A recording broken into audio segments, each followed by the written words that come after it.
জীবনটাকে বানিয়ে নেওয়ার রাস্তা। খলিফাতুল মুসলিমিন আমিরুল মুমিনিনের কথা একটু বলি, এই আয়াতের ব্যাখ্যা করতে গিয়ে একটু ছোট্ট করে জানিয়ে দিই। হযরত ওমর ইবনুল খাত্তাব রাদিয়াল্লাহু তাআলা আনহুর যুগে একজন যুবক ছেলে, তার দিকে তাকিয়ে একটা যুবতী মহিলা রাস্তার উপরে দাঁড়িয়ে আছে। যুবক ছেলেটা চিৎকার আওয়াজ দিয়ে বলেছে, আমি তোমাকে পছন্দ করি, আই লাভ ইউ, আমি তোমাকে ভালোবাসি, আই লাইক ইউ, আমি তোমাকে পছন্দ করি। যুবতী মেয়েটা বলে, এই প্রপোজ তুমি আমাকে করেছো, কিন্তু মনে রাখবে আমি এখন তোমাকে অ্যাকসেপ্ট করব না। এই প্রপোজটাকে এখন আমি অ্যাকসেপ্ট করব না, এই প্রস্তাবটাকে এখন আমি গ্রহণ করব না।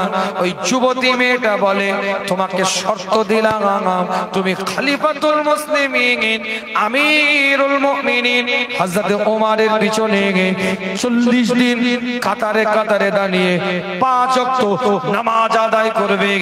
আমি ঠিক এই জায়গাটায় দাঁড়িয়ে থাকবো।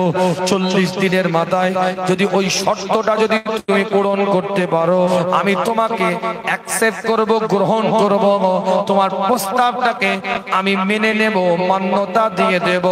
কিতাবের রিওয়ায়াতের মধ্যে পাওয়া যায়, পরিষ্কার করে লেখা আছে, হযরত ওমর ইবনুল খাত্তাবের যুগ আমিরুল মুমিনিন খলিফাতুল মুসলিমিন গোটা পৃথিবীর অর্ধাংশ পরিচালনা করে আমিরুল মুমিনিন খলিফাতুল মুসলিমিন হযরত ওমর ফারুক রাদিয়াল্লাহু তাআলা আনহুর পিছনে ওই যুবক ছেলেটা 5 ওয়াক্ত নামাজ আদায় করে।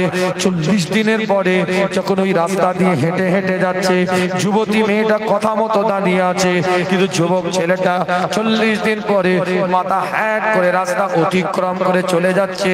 যুবতী মেয়েটা পিছন দিক থেকে আওয়াজ দিয়ে ডাকতে থাকে, আজ তো তোমার শর্তটা আমার মেনে নেওয়ার দিন, আজকে তো তোমার ওই প্রস্তাবটাকে গ্রহণ করার দিন, আমার আজকে তো তোমার ওই আমাকে যে তুমি আজকে প্রস্তাব আমাকে যে তুমি আজকে বলেছো সেটা তো মেনে নেওয়ার দিন, তোমার শর্তটাকে পূরণ করেছো, আজকে তো আমি তোমাকে গ্রহণ করব।